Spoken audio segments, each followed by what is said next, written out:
down that street to get to his golf course. There's a strip mall there. It's an Italian restaurant. Yeah, and they just use the Wi-Fi. They would bring out all the electrical so we can plug in. And you can spread out. Now you got now you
compared to that other dad.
all know done. what it is. Right. What? You know that's right. Yeah. And always fess up right away. Don't just wait till we go back to the shop and say, yeah, we don't have your stand-ups. That's not good. That's why a lot of us you see go back and check. Is the stand-up still there? Yes. Yeah. Okay, yeah.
walk up the street, it's a place there called the YMCA. They can start you back on your way. It's fun to stay at the YMCA. It's fun to stay at the YMCA. They have everything for your mental enjoy. You can hang out with all the boys. YMCA. It's fun to stay at the YMCA. Young man, there's no need to feel down. Young man, pick yourself off the ground.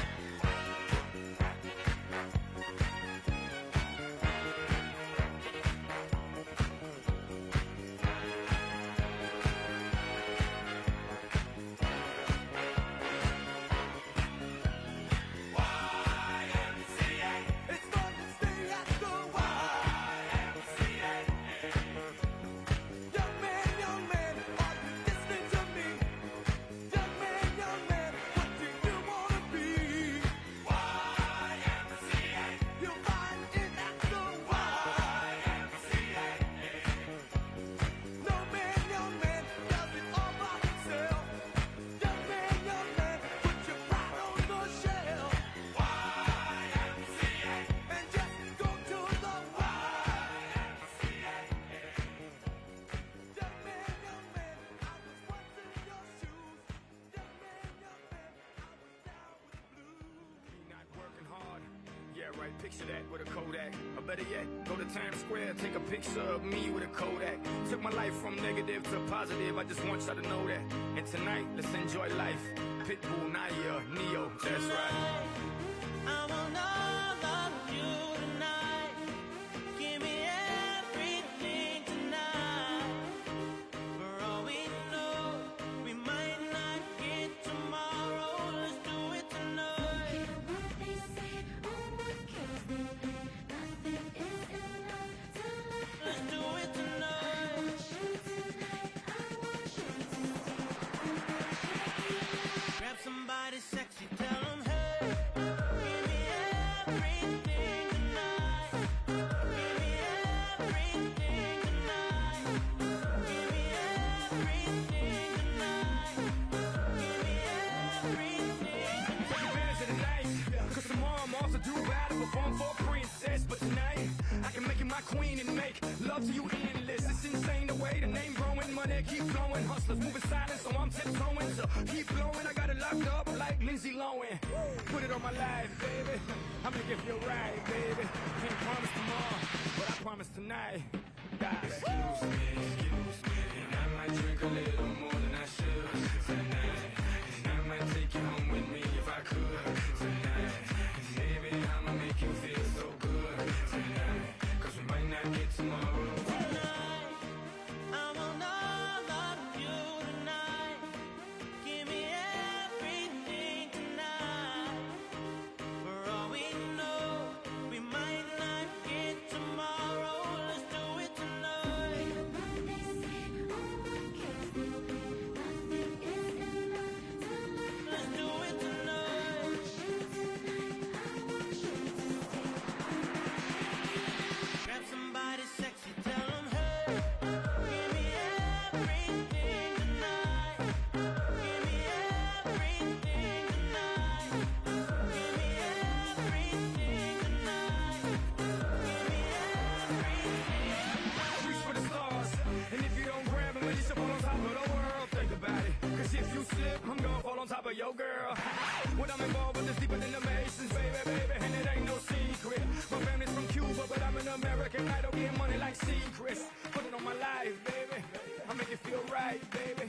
Can't promise tomorrow, but I promise tonight, darling. Excuse me, and I might drink a little more than I should tonight.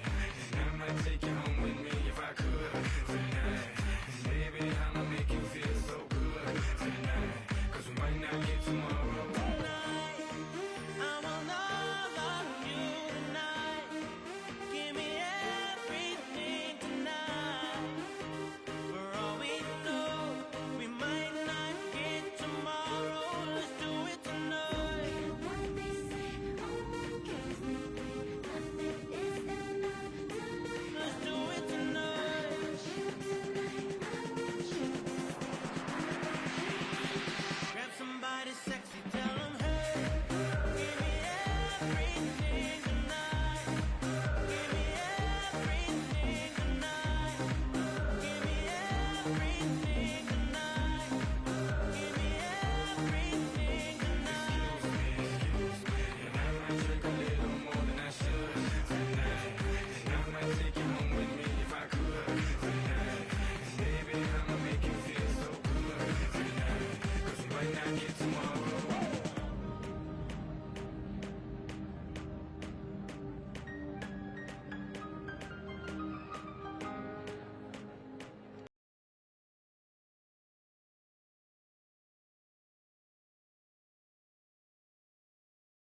Ladies and gentlemen, please welcome back to the stage, Ralph Reed.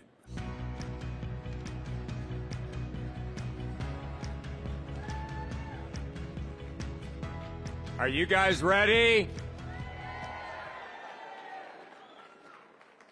I know he's ready,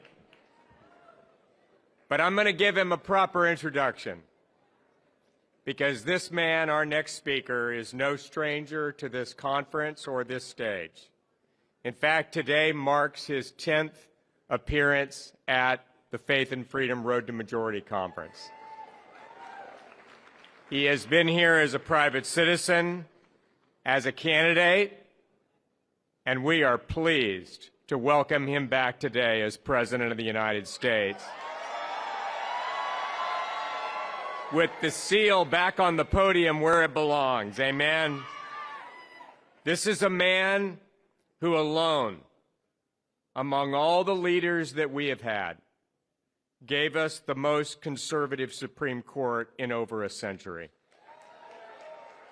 This is a man who, after decades of incompetence and criminal negligence, gave us the most secure border the United States has ever had. He signed the largest tax cut in history that is fueling the greatest economy the world has ever seen. He moved the U.S. Embassy from Tel Aviv to Jerusalem, and he gave us the closest relationship and collaboration with our ally Israel that the nation has ever known. And he alone had the courage and the moral clarity to order and direct military action against Iran to make sure it will never have a nuclear weapon. They impeached him, they indicted him, they tried to imprison him, they tried to knock him off the ballot, and then they tried to kill him. And it all failed because God has a purpose for this man. And it is to save our nation. Please welcome back to this stage the 45th and the 47th President of the United States, Donald J. Trump.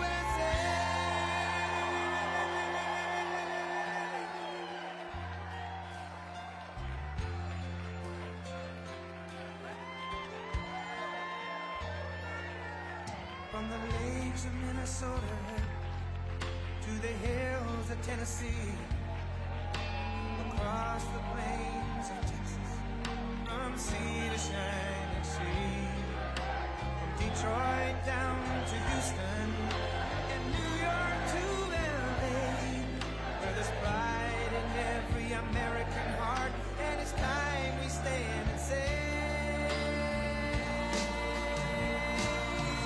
I'm proud to be an American, where at least I know I'm free.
Thank you.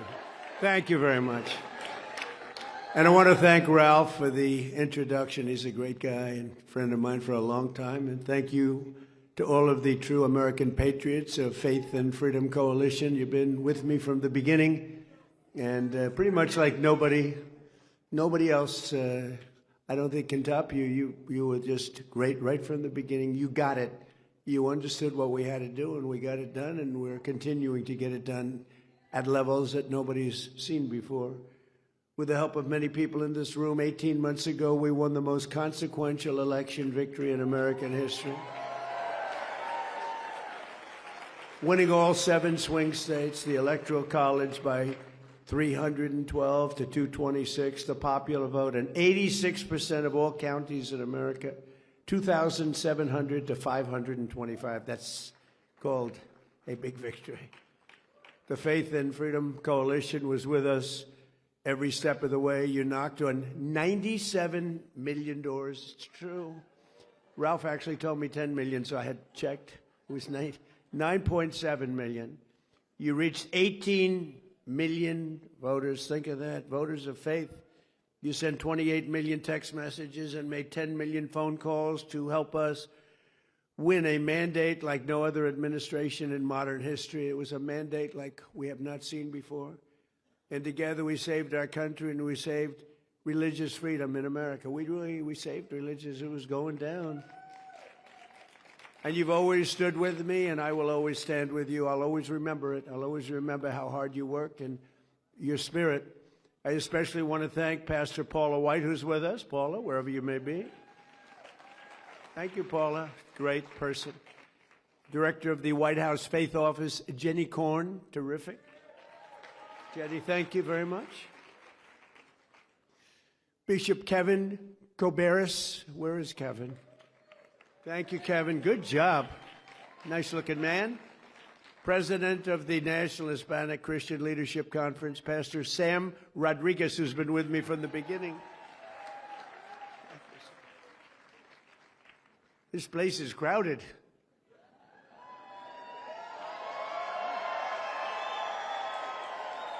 I remember this place not so long ago. Hopefully, we'll have a little more pleasant. We're going to have a little more pleasant experience. I remember this room very well.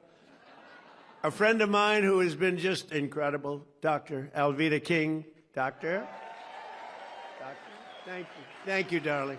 She's been with me also from the beginning. So many from the beginning.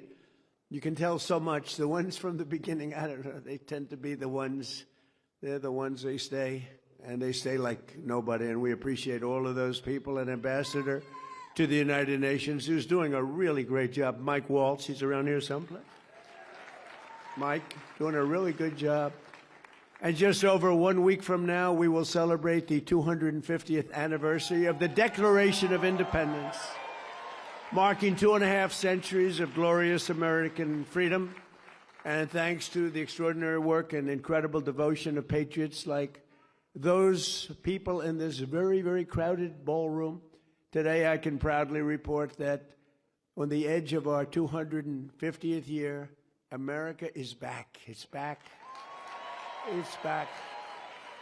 I believe better than ever before.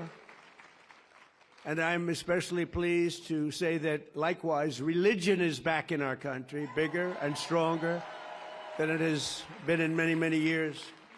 Been reading all of those reports. Religion is really, it's going up. If that were stock, we'd be very, very rich, all of us.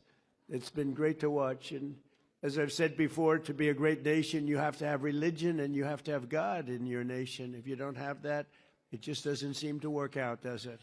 And we have it. We have religion and we have God now. Remember when I first started, 2016, they wanted to take the Christmas out of Christmas. Remember that? We ended that little drive, but we ended a lot of other drives too. From the very beginning of our country, American greatness has been forged by people of faith, and the very first settlers who set foot upon this new world at Jamestown got off their ship, raised up a cross, and bowed down to the Lord in prayer.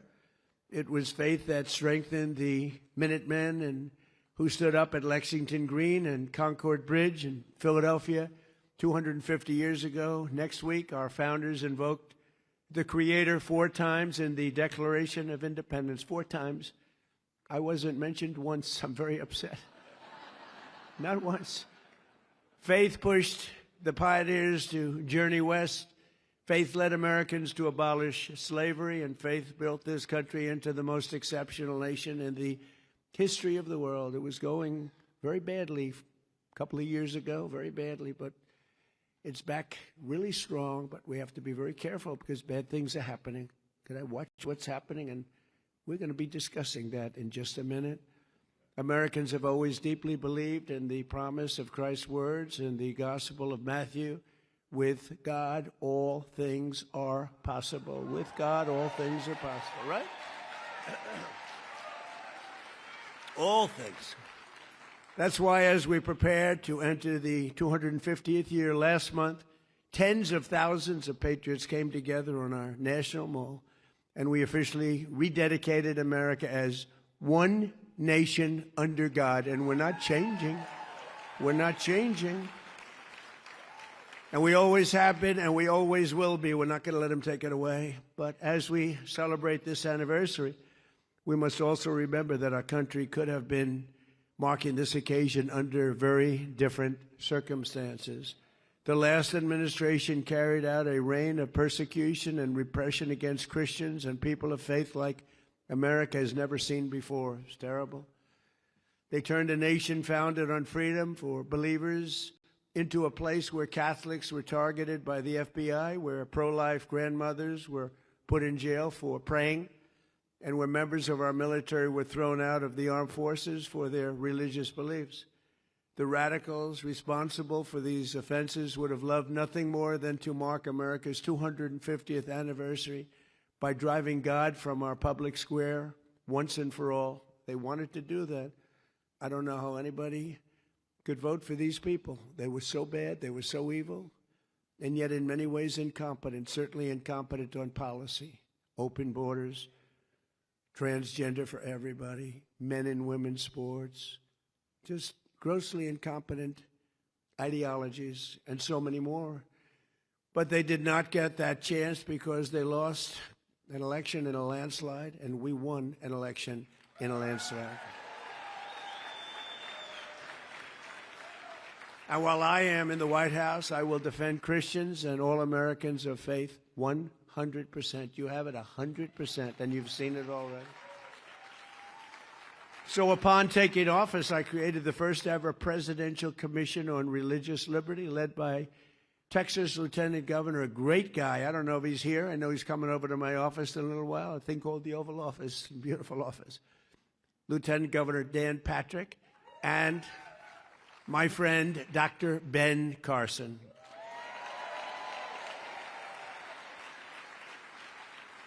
I don't know, so many people in this room, I don't know if they're here, they may be here, but they're two great people. And later today at the White House, they will present me with their official report and recommendations to ensure that America continues to uphold the first right in our Constitution, and that's religious liberty. We have to uphold religious liberty, most important thing. On day one of my administration, I ended the weaponization of law enforcement against religious believers. You know that. I pardoned the Christians Joe Biden threw in jail for saying prayers. He threw them in jail. You know, he didn't know what the hell he was doing. The guy's grossly incompetent. But he was surrounded by very smart, in some cases brilliant, lunatics. I got rid of the sinister Johnson Amendment so that pastors can speak the truth at their pulpits. We created the very, very popular White House Faith Office, first time that's ever happened. And I set up an official Department of Justice task force to eradicate anti-Christian bias. There's anti-Christian bias, who would think? At a high level, too, although it's fading, going to fade fast. That task force just produced a new documentary revealing the abuses of religious freedom that they uncovered. It's called By Dawn's Early Light, and it's out right now, and it's really supposed to be, I have not seen it. I cannot tell a lie. I have not seen it, but I've heard about it, and I hear it's great, and I will see it I hope soon. I also signed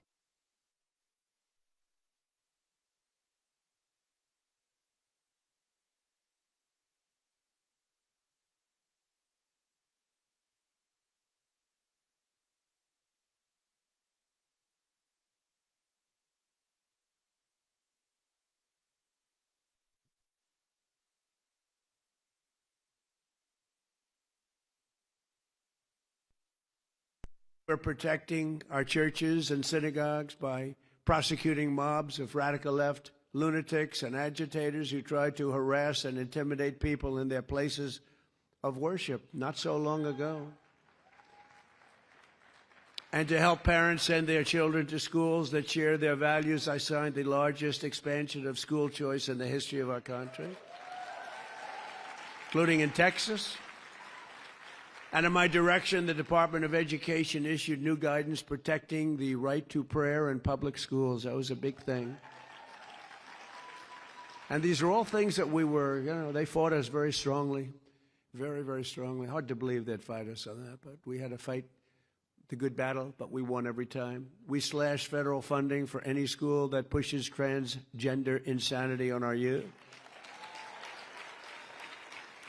We expanded the Mexico City policy to stop taxpayer dollars from being used to promote radical gender ideology around the world. Radical gender ideology, it is. I made it the official policy of the United States government that there are only two genders, male and female. That wasn't too tough. That was sort of an easy one, but we have a man running in Texas who thinks there are 6 genders. I don't know what. He's going to have to discuss that with us. Can you believe it? 6 genders. And we officially banned the chemical and surgical mutilization of our children.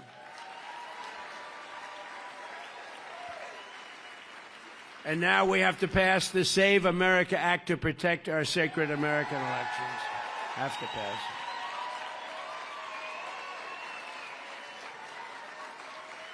Hard to believe, right? Hard to believe that we even have to fight for this. We have to fight for everything. Nothing comes easy. Nothing. All voters must show photo ID. Not so bad, right? All voters must provide proof of citizenship. Is that so hard? And you're fighting the Democrats and a few Republicans who are doing a tremendous disservice to this country. We have a few Republicans that are fighting it. Lisa Murkowski of Alaska. You should call her and tell her to get on the ball. She'll never win another election, I can tell you. She's got to vote. It's called the Save America Act. It's voter ID, ideally photo ID, right? So you can look and you can say, oh, that person's okay. Or, for lots of reasons, that person is not the same person. We want proof of citizenship. And we want no mail-in ballots except for illness, disability, and military deployment or travel. We'll be very judicious. Look what's happening in California, where the ballots still aren't in. They're still not. Can you believe it? Weeks afterwards. You know what's happening? They're cheating. The kid won, or he was certainly in the top 2. I don't know him. I never met him. Spencer Pratt. And he went away quietly. We didn't go away quietly, but he shouldn't go away quietly. He should protest because it was, in my very strong opinion, that was a rigged election. That kid should be in the runoffs. The woman who edged him out after like a long time, days and days. And then you'd hear reports, Spencer Pratt is not doing so well, even though he was strongly in the lead. And then you hear, Spencer Pratt has a 20% chance of being in the runoff. I said, they just rigged the election. And then you hear that a woman who nobody ever heard of is in the runoff, not him. And then they tried to hurt Steve Hilton, too. And I called the U.S. attorney and I said, you have to look into this because Steve Hilton did great. He's running for governor. And you could see it. The election was there. He was doing great. Then day after day, you'd hear reports about vote counting. They go on for weeks. You know, Colombia just had an election. The country of Colombia, 30 million voters. And I endorsed. I'm endorsed. We do so well with endorsements, like almost 100% success. But I endorsed somebody running, L.T. Gray. L.T. Gray. I liked him. You know why? Because he likes me. I don't know. He used to talk about Trump. I like President Trump. I don't know. How can you not let? So I endorsed him. I didn't know. He was in way down the list. He was not going to win. No chance of winning. I endorsed him and he won. He just announced he won. But think of it. They had 30 million votes. By 9:30 in the evening, every single vote was counted. And there were no complaints. He won. Every vote was counted. Here we are in California. They're going to go for weeks and weeks and weeks. And you know what they do? They cheat. How many votes do we need? How many votes? That's why they take their time. How many votes do we need? Okay, here they are. Honestly, it's terrible. We're a third world country with elections. And we will also enshrine a permanent law that says very easily and succinctly, no men in women's sports and no transgender surgery for our children. Never forget, if the radical left ever gets the chance, they will bring all of this insanity right back at levels that you've never seen before. You will never have seen anything like it if they ever get their chance. And they're trying like hell. I call them the Democrats. I exchanged an E for a U. The Democrats. And it's trending #1, the word Democrat. I just can't believe I didn't think of it 9 years ago. I should have thought. The Democrats, they are horrible. They want to resume the transgender mutilization of our children. They want to restart the war on Christians and churches. And as you saw with the communists elected in New York City recently, they're communists, they're not social democrats. They want to completely destroy the traditional American way of life. Communism is very easy to sell. It destroys everything, but it's very easy. I'll be honest, I think I'd be the greatest communist in history. I'd give free rent. Ladies and gentlemen, from now on, you don't have to pay any rent. From now on, anybody wants a house, don't worry about it. Just pick the house you want. Everybody gets free food. Everything is free from this point forward. Everyone's going to vote for me. The problem is, after 2 or 3 years, the country is a disaster area. The country fails. They always do. It always does. So easy to sell. That first year, boy, you're the most popular. It's happening right now in New York and California. But you'll start living in squalor. You'll live in squalor. There will be no food. There will be no housing. There will be no military. There will be no law and order. There will be no nothing. There will be no nothing. You'll be a third world inhabitant in every way, and everyone will suffer or die. You'll suffer or die. That's what happens. For thousands of years it's been happening by different names. Thousands of years. I'm telling you, I'd be the greatest communist in history. It would be so easy. You wouldn't have to work. You could stay home. The problem is a couple of years go by, the whole place collapses. Always does. Always has. But I'm sorry to say, but assassinations of those who oppose them is a very important element of their ideology. Assassination's a big deal for them. They're animals. They're animals. In many cases, they're not smart, but in some cases, they are. It's easy for them to get followers because they make promises that they know they can't keep, and the Democrats aren't fighting back. That's why they're dumb. They're not fighting back. They're afraid. I watch Schumer. He's afraid to fight. I watch guys that are pretty normal, and guys that we oppose, they're afraid to fight. The Democrats have taken a tremendous turn left, and many of these people, I looked at some of the people that got elected the other night in New York. These are, in many ways, stupid people. In some ways, and intellectually, probably pretty smart. But they're people that want to destroy our country. They hate our country. They hate our people. They hate the Democrat Party.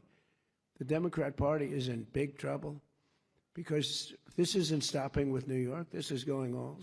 Too easy to get elected. Giving everything away. Too easy to get elected. Very dangerous. But you'll soon have nothing left. That's the problem. In many ways, they're allowing them to just go their own way, do your own. We don't want to take a chance on saying anything bad because we're afraid we're going to lose our jobs if we do. They're afraid they're going to lose their election if they even think about saying anything bad about this new breed of sick people. They're not smart enough or tough enough to fight the plague that's happening. It's happening right before your very eyes.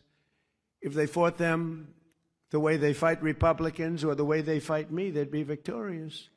They didn't beat us, but they'd be victorious against the communists. But they don't have the courage to do so, so they're turning communists themselves. It's becoming a communist party. These are not social democrats. These are hardcore, godless communists. They're godless communists. All communists are godless. They don't believe in God. This is the most serious threat to our country since its existence, in my opinion, 250 years ago. This is a major threat to our country. It isn't something that's easily solved, but with a little love and help, some hard work, because it's ironic we're celebrating a very important birthday, our most important birthday so far, 250 years. And instead of speaking about Christ, and instead of speaking about freedom and victories of all different kinds, we're speaking about yet another threat to the foundations of America. These ruthless communists will attack all religions, but in particular Christianity. They always do. They're after Christianity more than any other religion. It seems to be more and more throughout the world, maybe because we're doing so well. I don't know. Maybe if we weren't doing well. But you see the numbers, how they're growing, how the churches are filling up. It's a beautiful thing to see. I mean, look, it happens to be during my presidency, so I don't mind taking credit for it. I'm very proud. But a lot of great things are happening. All communist countries attack religions violently. It's part of their deal.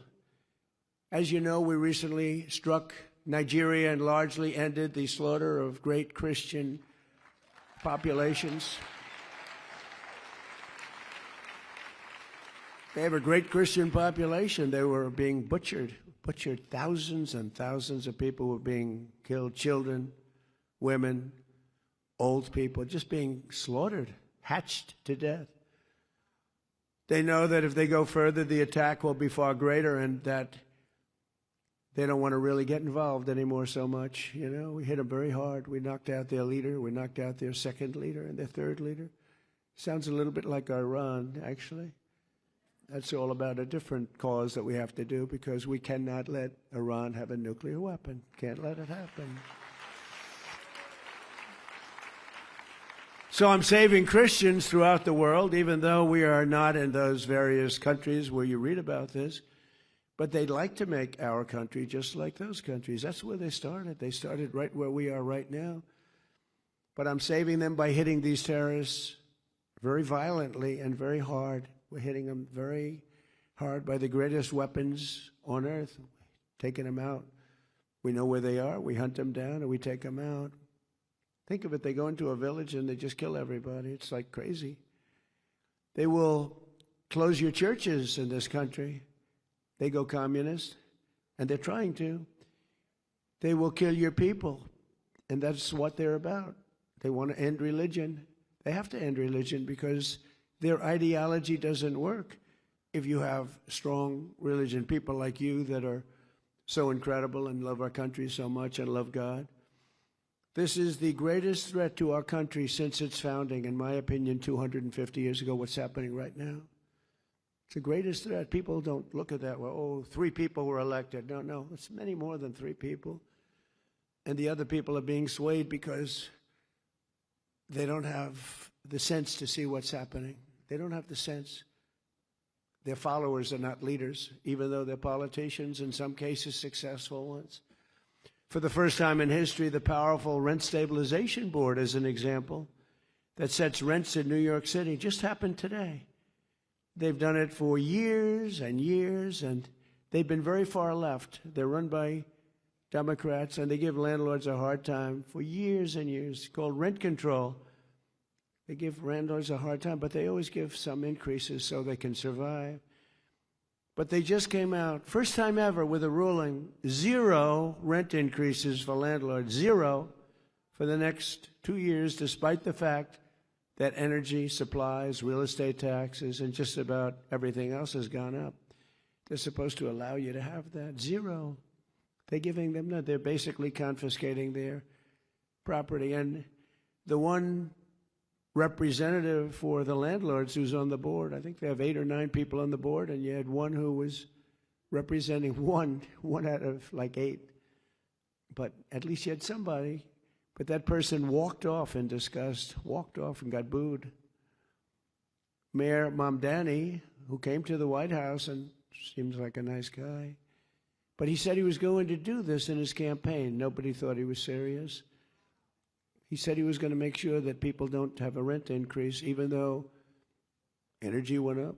It's going to come down. It's coming down fast right now. I hope you're watching what's happening. We had a low number just now, $69 a barrel. That was, some people said it was going to be $350 by now. 69, it's going to be 300, 350. Never hit those numbers at all, even in the height of it all. But what the mayor doesn't say is that these buildings will soon turn into ghettos and slums, and that everybody will continue leaving New York. And as this spreads throughout the country, very much like an uncontrollable form of cancer, the country itself will be taken down. It will be third world, strictly third world. And it's happened many times before to very big and very powerful countries. But it's not going to happen to the United States of America. No way.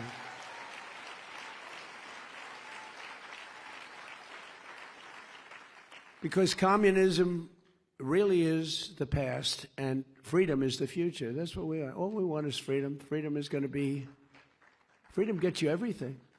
Everyone needs to get out and vote in the midterms. We have to win this election. This election is very vital. If we don't, everything that we've gotten so much. I mean, religious liberty, but we've gotten so much. Our military is the strongest in the world. I built it during my first term, strongest in the world. And people respect us again. They respect us maybe like never before. We were laughed at a year and a half ago. We were laughed at. And now we're the most respected nation anywhere in the world. And in our 250th year, we will make our nation stronger and safer, better, more prosperous, and more faithful. Very important, more faithful than ever before. Today, we have the largest economy on earth. We're expanding at a degree and to a degree that nobody thought possible. They never thought what we're doing for the last year and a half. It's only a year and a half. What we're doing for the last year and a half, nobody thought was possible. We have the strongest military on earth. We have the most powerful technology on earth. We're winning on AI. We're winning with automobile manufacturing. Do you see how many plants are coming back into the United States? Tariffs. Tariffs. If they don't come in, they have to pay massive tariffs. Make your car outside, but you have to pay massive tariffs to come in. If you build your car in the United States using U.S. workers, our great American workers, you don't have any tariffs to pay. So they're all pouring in. It should have been done years ago by other presidents. We have the greatest culture on earth, and above all, we have the greatest people on earth. We do. We have the greatest people. But think of it. I was with the king of Saudi Arabia, and he said, Mr. President, 2 years ago, your country was dead. It was a dead country. And today, you're the hottest country anywhere in the world. It's amazing what's happened. We were laughed at. We were laughed at. We had a man who couldn't speak, couldn't think. He didn't know what the hell was happening. Kept falling down all over the place. If he was standing here now, he would have been off the stage before he started. But if he was standing here now, he wouldn't know how to get off the stage. You had to lead him off the stage. It was a disaster, and it was a rigged election. But we did it again, and we got it right. Too big to rig. We made it too big to rig. It was a rigged election. And look what happened because it was a rigged election. 25 million people came in, many criminals, murderers, 11,808 murderers, more than 50% of who created more than one murder, murdered more than one person. These are not going to be the citizens of our country. There's not a thing you can do to change that. But drug dealers at the highest level, the worst, some of the worst people on earth came in through open borders, Joe Biden's, but really it was the ideologies, open border policy where everybody could come in. They came from all over the world. They emptied their prison populations into the United States of America. Think of that. But we're getting them out. We're getting them out faster than anybody can imagine. And we're going after the bad ones first. We're getting them out. Last week, we signed a historic agreement to accomplish what no president has ever been able to accomplish before, that Iran will never have a nuclear weapon. We're not going to let that happen. And thanks to the power and skill of the United States Armed Forces, Iran today has no Navy, no Air Force, no anti-aircraft capability, no radar, virtually no manufacturing. Their drone capacity has been cut by 82%. Their missile capacity has been cut by 80%. Their rocket launchers have been cut by 90%. Their leadership has been killed a first time, and their leadership has been killed a second time. And nobody wants to be the leader of Iran anymore. They said, who would like to be the president? And everyone said, no, thank you. It's amazing. And then the fake news, like the New York Times, which is a failing publication. But the fake news, ABC, so bad, ABC television network, fake ABC, NBC, CBS, CNN. They actually said for a little while, it didn't play well, that Iran was much stronger today than it was 4 months ago. Think of it. They have no Navy. They have no... They said they're stronger. They're dying to make a deal. They're giving us a lot. They should have been done over the 47-year period that they've reigned with terror. And that's what they did. They reigned with terror. When you see a young man or woman walking around without legs or without arms or a face that was obliterated, it happened from the roadside bomb that was created, the creation of General Soleimani, who I killed in my first term, and that was a big killing. He was a mad genius, but he was going to knock out 5 of our military installations. I found out about it. And in all fairness, Israel was supposed to do it with us, and the night before that took place, we heard from Israel that they will not be doing it. They don't want to do it. And I said to a couple of generals that we had who were very good, I said, what do you think, generals? Can we do it? Because we worked on it for 30 days, worked on it with Israel. They said, we'll do it, sir. Can we do it as well? We'll do it better. And he was dead the next day. He was dead in the valley of death. He died in the valley of death. We had him all. We knew when he was coming, where he was coming, how he was getting there. We knew everything, but we lost our partner. I don't blame them that much, to be honest with you, because it's tough stuff. But they told us the night before they won't be doing it. We did it ourselves, and we did it so incredibly well. We also took out the head of Iraq's ISIS division, and we took out both of them by luck with Iraq. But had he lived, because he was a brilliant general, very sick man mentally, but he was a brilliant general, it may have been a different story. I don't think so. I think we would have knocked the hell out of him whether he was there or anybody else was there. But he was a brilliant general. It's one of the biggest things ever to happen in the Middle East, the killing of Soleimani. People have said it's the biggest thing to happen in 100 years because he was a dominant force. I actually think that Khomeini and all of the people in Iran were happy about it because they were afraid of him too. Over the past few weeks, the stock market and your 401ks skyrocketed upward like pretty much nobody's seen before. Oil prices are plummeting downward, and the world is a much safer place. We had to take that detour to knock out Iran. If we didn't do that, and we still have a fight. They have some capability, not much. They're not winning or anything, but they have some capability. They can still shoot. You know, they shot a drone yesterday at a big ship going into the Hormuz Strait. They shot 4 of them. We knocked down 3 of them. One of them, I guess, we didn't miss it. Nobody saw it coming.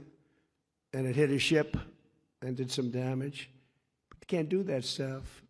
But very soon we're going to be at $2.50 gasoline. You know, I was in Iowa making a speech the day before we did the attack. And again, we had to turn it around. Everything was going so well. It's like, you're doing so well. We have the best economy. Everything's great. And I I brought my people into the room, my financial people and other people. I said, listen, we just set a record in the stock market. We just set a record in every single thing, including 401ks. Your 401ks, most of you have 401ks, are at the highest they've ever been, everything. But this was true 3.5 months ago, before the attack.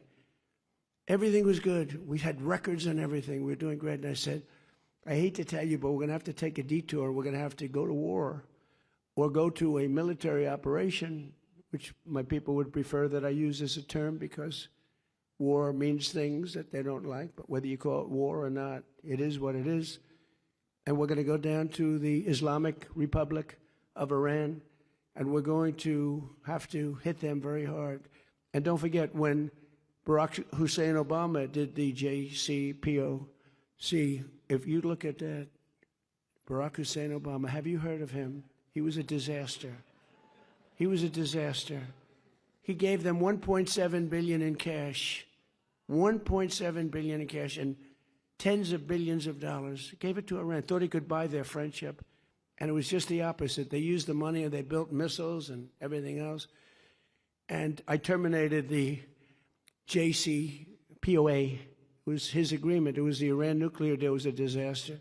By the way, it expired a long time ago, but I terminated it long before it expired. If I didn't do that, Iran would have had a nuclear weapon. If I didn't send the B-2 bombers in 10 months ago, they would have had a nuclear weapon. We obliterated that nuclear dust.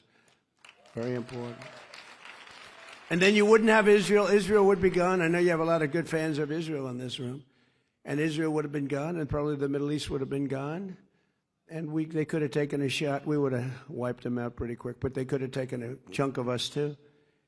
But in my first term, I created the greatest economy in the history of the world. The first term was a great success and rebuilt the military, did everything. But now we're blowing it away. We're doing much better this time. And again, we did have to make that excursion. How would you like to be given the best numbers we've ever had as a country and tell people, guess what, we're going to war? And nobody in the room knew what I was talking about because it wasn't their thing. And I said, we got to stop them from having a nuclear weapon. Because you want to see problems?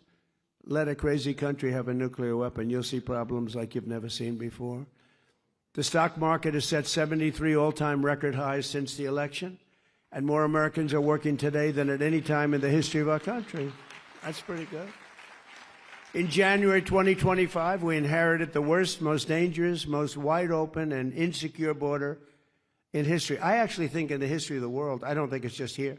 You could just walk into the country, and again, they were letting prison populations, they were taking buses and dropping them off at our border, and people coming out, murderers coming out of prison, drug dealers, the worst people.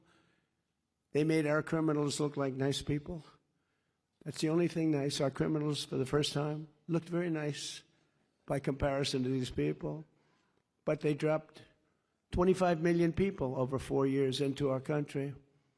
And it's the single hardest job I have, getting them out. We're getting them out pretty rapidly, but it's a very hard thing. But think of it, prison populations from the Congo, from all parts of South America, from all parts of the world, were taken in, driven through Mexico, and dropped off in our border, and they would walk right into our country. And we've quickly turned it into the strongest and most secure border in the history. We have the strongest border we've ever had now. And for the past 13 months, 0 illegal aliens have been admitted into the United States. 0. We have 0. And those are the numbers, they report them. And they're taken by sort of a left kind of a group. The stats, if anybody did, they'd like to report them. But we have 0. And they don't even try because they know they're probably not going to get in, so they're not going to make this very dangerous march. We're saving a lot of lives. Because in those caravans, remember I named them caravans, they'd have 25,000 people, sometimes more. But they'd come up from South America and all through Mexico. They'd go all through. And they go through jungles in Colombia. Really tough jungles, too.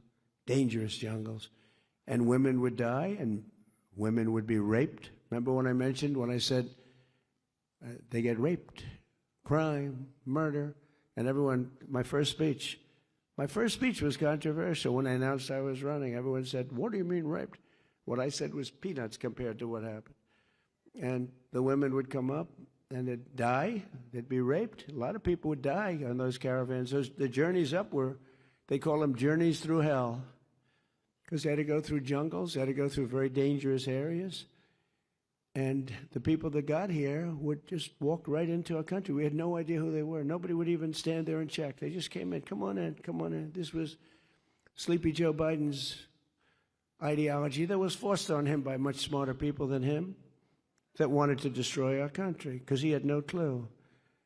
But with the help of our law enforcement heroes in 2025, we achieved the largest drop in the murder rate ever recorded in our country's history 125 years ago.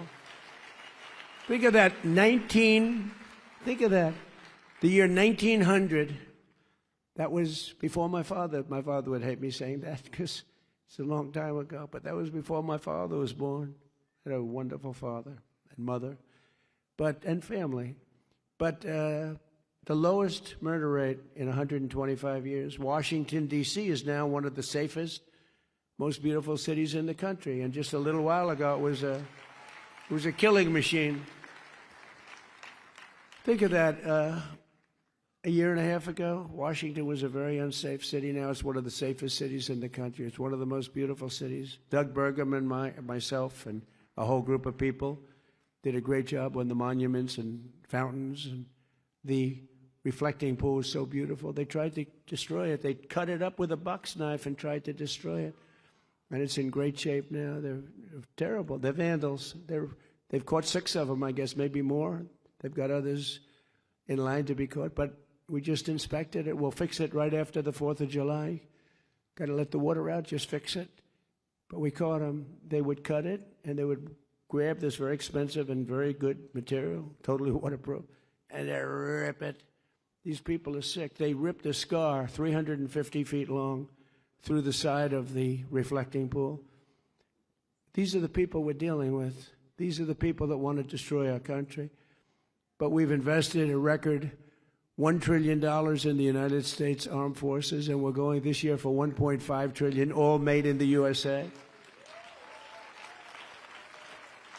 And something that's so exciting, the recruitment. You know, if you go back a year and a half, 2 years ago, you could not get anybody to join the Army, the Navy, the Air Force, the Marines, the Coast Guard, Space Force. You couldn't get anybody to join. They had tremendous recruitment problems, but now recruitment in every branch of our military is setting records. 18 months ago, we had tremendous shortages, and we couldn't fill them up. We were never going to fill them up. That included police and firemen. We couldn't get policemen and women. We couldn't get firemen and women. Anything with a uniform, because they were ashamed of our country, because we had people that were not respected. You have to respect the president. If you don't respect the president, you're going to have a problem. You're going to have a problem. They had no respect. And now we have waiting lists. Now you can't get into the military. Literally, we went from the worst recruitment numbers ever in 1 year to the best recruitment numbers ever. And it all started on that beautiful day, November 5th, right? A thing called Election Day. And as soon as we won, before I even got to do anything, those numbers started going through the roof. People love our country again, and they have spirit. You always loved it, but you were down, you were depressed.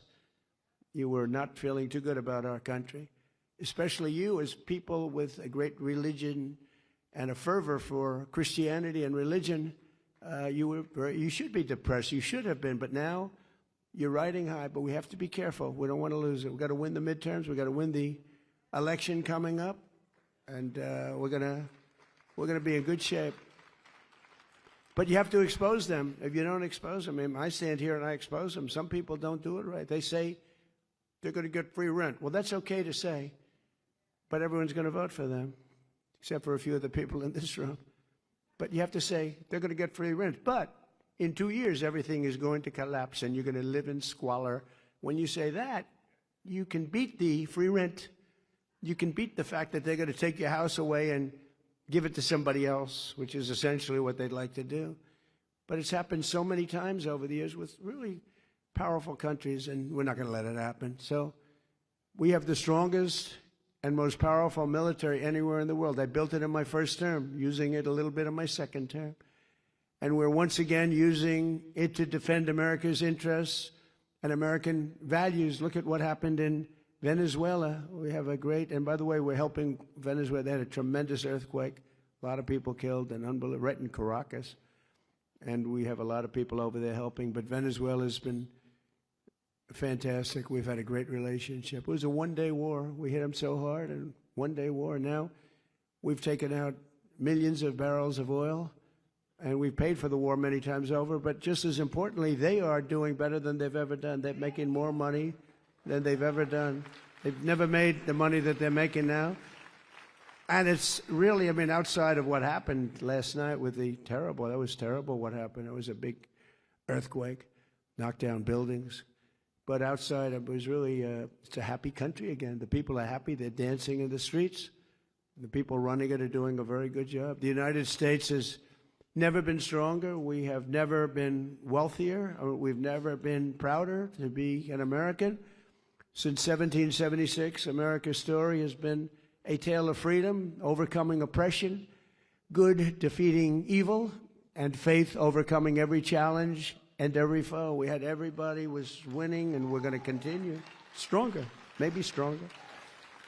One generation, think of it, just one generation after our war of independence, the British tried, they really tried hard to conquer America in the War of 1812. That didn't work out too well. But they failed, and the cause of freedom won, and it continues to win. The War of Survival ultimately gave America our national anthem and our Star-Spangled Banner. Many Americans know the story of Francis Scott Key writing the words of the anthem, and watched the flag under attack, and he wrote those beautiful words. But what few realize is that the very same poem also inspired our national motto. The fourth verse of the song ends in these words, and this be our motto, in God we trust. In God we trust.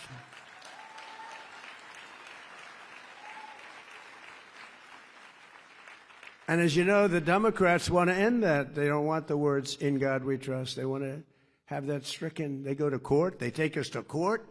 We're never changing that. We'll fight for that. We're not changing that. In God we trust. Better believe it.